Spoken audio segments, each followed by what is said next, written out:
کہ آج ہم یہ مانتے ہیں، ہم پہلے سے مانتے تھے، آج دنیا بھی مان رہی ہے۔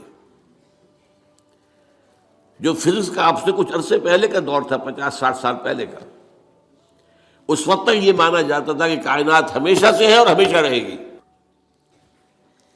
یہ نیوٹونین دور کہلاتا ہے فزکس کا۔ لیکن آج ہمیں وہ بات معلوم ہو چکی ہے سائنس سے، جو قرآن ہمیں بتاتا ہے، یہ کائنات ہمیشہ سے نہیں ہے، نہ ہمیشہ رہے گی۔ یہ خاص وقت پر پیدا کی گئی ہے اور ایک خاص وقت پر ختم ہو جائے گی۔ آج سائنس نے اس کے لیے نقطہ آغاز اس کو کہا ہے بگ بینگ، ایک بہت بڑا دھماکہ ہوا تھا، اس سے کائنات شروع ہو گئی۔ پھر یہ تصور بھی ہے کہ یہ کائنات ابھی پھیل رہی ہے، پھول جھڑی کی طرح۔ پھول جھڑی آپ کو معلوم ہے ایسے چکر لگاتے ہوئے پھیلتی ہے، اسی طرح یہ کائنات ابھی پھیل رہی ہے، مزید گیلیکسیز وجود میں آ رہی ہے۔ آپ اکثر و بیشتر اخبارات میں پڑھتے رہتے ہیں کہ آج ایک اور نئی گیلیکسی دریافت ہو گئی ہے، اتنے millions and millions and trillions and trillions years, light years دور ہے ہم سے۔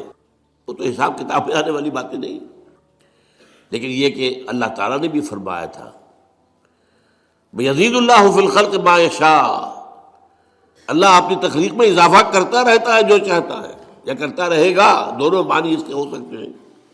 فعل مضارع میں فعل حال بھی ہے اور فعل مستقبل بھی ہے۔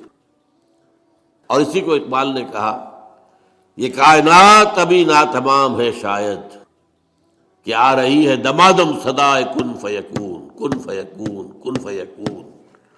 ابھی تو نئی نئی چیزیں وجود میں آ رہی ہیں، لیکن ایک وقت آئے گا، جیسے وہ فنر ہوتا ہے، فنر، وہ فنر جو ہے لپٹا ہوا ہے، اس کو آپ کھینچتے ہیں، لیکن اگر چھوڑ دیں گے اس طرح کو، یہ پھر وہیں آ جائے گا واپس۔ اسی طرح ایک وقت آئے گا کہ یہ کائنات جو ابھی تو پھیل رہی ہے، جا رہی ہے، ایک وقت میں اس کی ریورسل ہو جائے گی، اور یہ جو اب سمٹنی شروع ہوگی پھر ایک نقطے پر جا کر ختم ہو جائے گی۔ قرآن میں نقشہ کھینچا گیا یوم نطوی السماء کطی سجل للکتب، ہم یہ فضاؤں کو اور خلاؤں کو لپیٹ دیں گے، لپیٹ دیں گے۔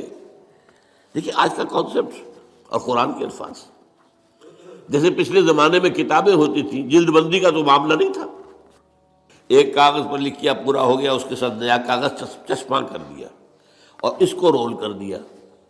اب آپ نے دوسرے کو لکھا، وہ پورا ہو گیا، پھر اس کو اور رول کر دیا، تیسرا لگا، وہ رول بنتے تھے۔ تو یہ اسکرولز، یہ آسمان، اللہ تعالیٰ فرما رہے ہیں یوم نطوی السماء کطی سجل للکتب، جیسے اس زمانے کی کتابیں ہوتی تھیں کہ اسکرولز کی صورت میں ہوتی تھیں، اس طریقے سے ہم آسمانوں کو لپیٹتے ہیں۔